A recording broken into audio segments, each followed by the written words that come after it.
فيه صناديق، لما تفتحها بتطلع منها ذكريات، وفيه صناديق لما تفتحها بتخرج منها لعنة. الصندوق ده شكله عادي جدا، بس اللي جواه حاجة ما تتوصفش. سنة 2001 واحد اسمه كيفن مانيز بيشتغل في الأنتيكات دخل مزاد بسيط، اشترى صندوق نبيذ قديم من بيت ست يهودية هربت من معسكرات النازي. بنتها قالت له أمي كانت دايما تقول الصندوق ده لازم يفضل مقفول إلى الأبد، بس كيفن ما سمعش الكلام. كيفن لما فتح الصندوق لقى جواه حاجات غريبة، خصلة شعر بني وخصلة تانية سوداء، تمثال صغير مكتوب عليه سلام بالعبري ب3 ورد جافة، كأس نبيذ، شمعتين وعملة قديمة.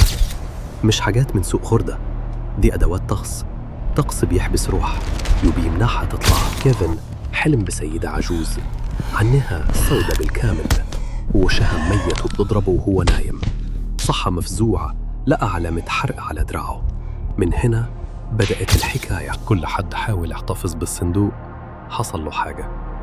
واحد حلم بنفس الكابوس، واحد تاني بيته اتحرق، وواحدة اتصابت بالشغل النصفي. والدة كيفن جالها جلطة بعد ما استلمت الصندوق في عيد ميلادها. في نفس الليل الناس بدأت تبعت لبعض الصندوق في البريد تحاول تتخلص منه، وكل واحد بيحكي قصته أونلاين.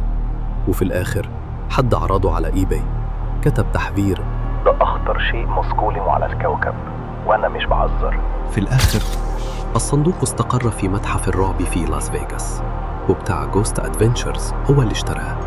لكن قبل ما يتقفل للأبد زارهم مغني الراب المشهور بوست مالون ولمس الصندوق.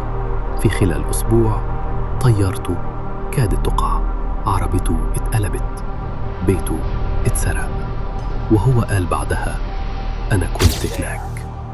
ودي مش صدفة، الصندوق لسه موجود محبوس جوه طلاسم وحراس روحانيين. بس السؤال مش هو هل في فعلا دبج جوه؟ السؤال الحقيقي هو خرج ولا لسه مستني حد يفتح الباب؟